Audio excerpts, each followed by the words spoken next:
صبح بدا من طلعته. ایک وقت ایسا آیا کہ اللہ تعالیٰ نے حضرت ابراہیم کو بہت زیادہ مال عطا فرمایا.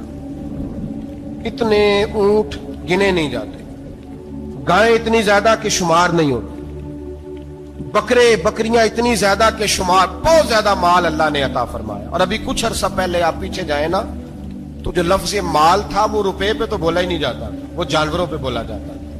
بہت زیادہ مال اللہ نے دیا، بکریاں، گائیں، اونٹ، بیل، بڑا کچھ.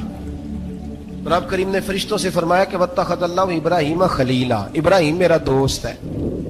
تو فرشتے کہنے لگے یا اللہ جسے اتنا کچھ دیا جائے اس نے دوست تو بننا ہی ہوتا ہے، تو نوازا ہی پڑا ہے، اتنا مال، اتنے کھیت کھلیان، اتنا کچھ. اللہ کریم نے فرمایا جاؤ آزمائش کر لو، امتحان لے لو. فرشتہ امتحان لینے پہنچ گیا. حضرت ابراہیم کے جانور چر رہے ہیں چراگاہ میں، حضرت ابراہیم بھی ہیں، غلام بھی ہیں، بہت بڑا ریوڑ ہے. آپ تشریف فرمائیں. ایک فرشتہ آیا تو کھیت میں چھپ کے بیٹھ گیا اور بلند آواز سے کہنے لگا سبحان اللہ والحمد للہ ولا الہ الا اللہ واللہ. یہ تسبیح بڑی پسند ہے، محبوب نے ان کی فضیلت بیان کی. اب وہ حضرت سیدنا ابراہیم علیہ السلام کھڑے تھے تو وہ کھیت میں بیٹھ کے تسبیح پڑھنے لگا سبحان اللہ والحمد للہ ولا الہ الا اللہ. حضرت ابراہیم کہنے لگے یہ میرے رب کا نام کون لے رہا ہے؟ بڑی اس کی میٹھی آواز ہے، بڑی، کون ہے؟ ڈھونڈنے لگے، گھومتے گھومتے اس کے پاس چلے گئے. فرشتہ انسانی شکل میں، تو میرے رب کا ذکر کر رہا تھا؟ اس نے کہا میں ہی کر رہا تھا. فرمانے لگے یار ایک دفعہ پھر نہیں کرتا؟ تو کہنے لگا ابراہیم پہلے تو میں اپنی مرضی سے کر رہا تھا، تو کہتا ہے تو پیسے لگیں گے، پیسے ہیں تو کر دیتا ہوں. حضرت ابراہیم کہنے لگے بول تو کیا لے گا؟ میرے اللہ کا ذکر سنانے کا کیا لے گا؟ کہنے لگا جتنی بکریاں آپ چلا رہے ہیں ساری دے دے تو میں اللہ کا ذکر سنا دیتا ہوں. اور آپ نے فرمایا بس جا تیری ساری ہوئی، میرے رب کا ذکر سنا. اور پھر شروع ہو گیا سبحان اللہ الحمد للہ ولا الہ الا اللہ واللہ اکبر. حضرت ابراہیم علیہ السلام کیف میں، یار پھر ذرا سنا، نہ علما وچ پھسا سانو، تو یار دی گل سنا سانو، ذرا دوبارہ سنا. میں پھر سنایا، ایک دفعہ پھر کہا. فرشتہ کہنے لگا بس یہ آپ کے پیسے پورے ہو گئے. حضرت ابراہیم کہنے لگے چل ایک دفعہ اور سنا. کہنے لگا پیسے لگیں گے. تو کیا لے گا؟ کہنے لگا گائیں بھینسیں ساری میری. فرمایا بس یار اتنی قیمت، تو سنا صحیح، سارا کچھ ہی تیرا. پھر شروع ہو گیا سبحان اللہ والحمد للہ ولا الہ الا اللہ واللہ اکبر. گائیں دے دیں، بھینسیں دے دیں، وہ ذکر سناتا ہے. حضرت ابراہیم کبھی مچلتے ہیں، کبھی روتے ہیں، کبھی آہیں پڑھتے ہیں. تو میرے رب کا نام لے رہا ہے، ذرا پھر سے لے. کیف جاری ہے. کہنے لگا بس بھائی. حضرت ابراہیم فرمانے لگے تو اور لے لے جو لینا ہے، مجھے ذکر سنا. اس نے کہا ابراہیم بکریاں میں لے چکا، گائے بھینسیں میں لے چکا، اونٹ رہ گئے، سارے لے لوں گا پھر ذکر سناؤں گا. فرمایا جا تیرا ہوا تو ذکر سناتا رہ، میں دیتا ہوں. دے دیا. کچھ دیر ذکر کیا تو اب خاموش ہو گیا. حضرت ابراہیم خلیل اللہ علیہ السلام فرمانے لگے ذکر سنا. کہنے لگا ابراہیم اب تیرے پاس دینے کو کیا ہے؟ ہر چیز تو میں لے چکا. آپ فرمانے لگے یہ گائے بھینسیں بکریاں چرانے کے لیے تجھے کوئی نوکر ملازم بھی تو چاہیے نا. تو اس طرح کر، مجھے رکھ لے، میں روٹی نہیں مانگوں گا، کھانا نہیں مانگوں گا، تو اللہ کا ذکر سناتا رہنا، میں تیرے جانوروں کی نوکری کرتا رہوں گا. حضرت ابراہیم علیہ السلام نے جب یہ کہا نا، فرشتے کی آنکھوں میں آنسو آ گئے. تردامنی پہ شیخ ہماری نہ جائیے، ہم دامن نچوڑ دیں تو فرشتے وضو کریں. فرشتہ رو پڑا اور کہنے لگا ابراہیم مجھے سینے سے لگاؤ، آپ واقعی اس قابل ہے کہ اللہ آپ کو اپنا دوست بنائے، واقعی اس قابل ہے کہ رب آپ کو اپنا. حضرت ابراہیم علیہ السلام کا خدا سے محبت کرنے کا نرالا انداز. حضرت ابراہیم بہت بڑے مہمان نواز تھے. صرف قربانی نہیں دیتے تھے، سارا سال بہت سارا لنگر، بہت سارا کھانا پینا، بہت ساری چیزیں جاری رہتی تھی. اور جتنے غریب لوگ تھے فلسطین کے، ان کو پتا تھا کہ حضرت ابراہیم علیہ السلام کا لنگر جاری ہے. فلسطین میں جب آپ کا قیام تھا، ایک دفعہ ڈھیروں مہمان آ گئے اور کھانے کو کوئی چیز نہیں. حضرت سارہ اور جناب ہاجرہ دونوں اس وقت موجود تھیں. وہ کہنے لگی ابراہیم بہت سارے مہمان آ گئے تو کیا کریں؟ جناب سارہ کہنے لگی کس طرح کر کے ان کی مہمان نوازی کرنی. اور حالات یہ ہیں کہ قحط پڑا ہوا ہے فلسطین میں، مصر میں، دور دراز علاقوں میں. حضرت ابراہیم کہنے لگے یہ اللہ کے مہمان ہیں اور ہمیں رب کریم کا بندہ سمجھ کے آ گئے. اللہ ہی بندوبست کرے گا. فرمانے لگے میرا مصر میں ایک دوست ہے, وہ قحط کے دنوں میں غلہ جمع کر لیتا ہے, میں اس کی طرف پیغام بھیجتا ہوں, مجھے امید ہے وہاں سے غلہ ملے گا. 2 3 5 اونٹ والے غلام بلائے اور ان کو کہا کہ جاؤ غلہ لے آؤ مصر کے دوست سے. وہ لوگ کہتے ہیں ہم غلہ لینے گئے, وہاں جب پہنچے تو حضرت ابراہیم خلیل اللہ علیہ السلام کا پیغام دیا تو آپ کا وہ دوست کہنے لگا غلہ تو بے شمار تھا, مجھے خبر نہیں تھی کہ حضرت ابراہیم کا پیغام آئے گا, تو میں تو سارا تقسیم کر چکا ہوں. لوگ لے گئے, اب تو کوئی شے نہیں. اب وہ خالی آ گئے 5 کے 5 اونٹ. جب خالی آئے تو حضرت ابراہیم کی حویلی کی دیواریں چھوٹی چھوٹی تھیں.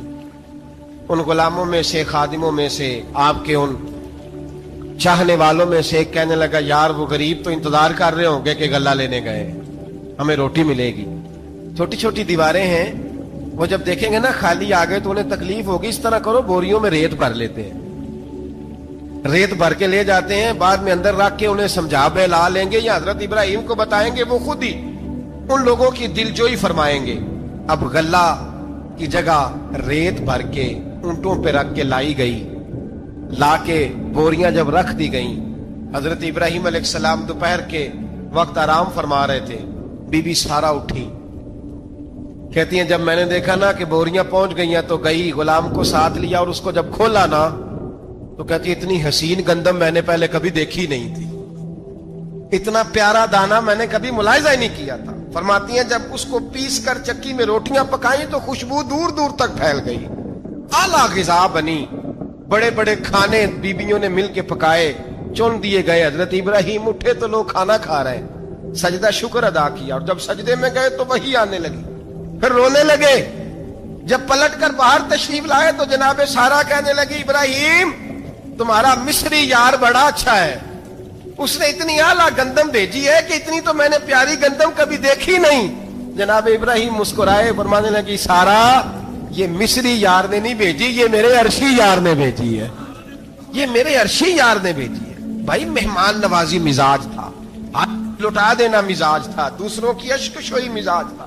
حضرت ابراہیم علیہ السلام کا طریقہ ہے قربانی, حضور نے ان کا طریقہ بیان کیا. اگر سال کے بعد قربانی دینا ان کا طریقہ ہے تو سارا سال غریبوں کو روٹی دینا بھی حضرت ابراہیم کا طریقہ ہے. سارا سال غریب کی نوکری کرنا یہ بھی حضرت ابراہیم کا طریقہ ہے.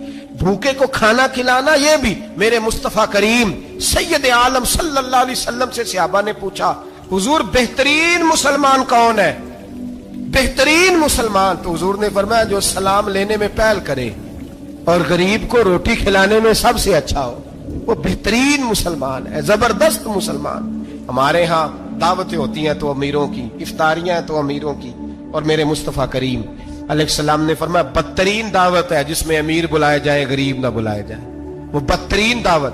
حضرت ابراہیم کا طریقہ رہا ساری زندگی مہمان نوازی. اور میرے بھائی یہی محبت انہیں میرے مصطفیٰ سے بھی تھی. ایک نبی گھر بنا رہا ہے, دوسرا بنوا رہا ہے. حضرت اسماعیل علیہ السلام پتھر اٹھا اٹھا کے لا رہے ہیں, جناب ابراہیم بنا رہے ہیں.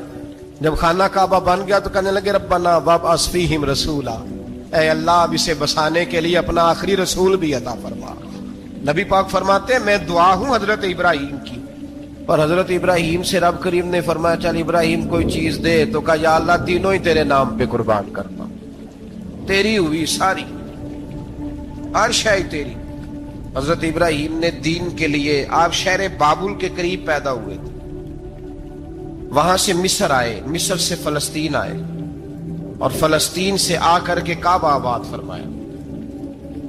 زندگی سفروں میں گزری. سفر ایک تکلیف والی چیز ہے, پر حضرت ابراہیم نے وطن چھوڑ دیا, گھر چھوڑ دیا. جان بڑی عزیز ہوتی ہے.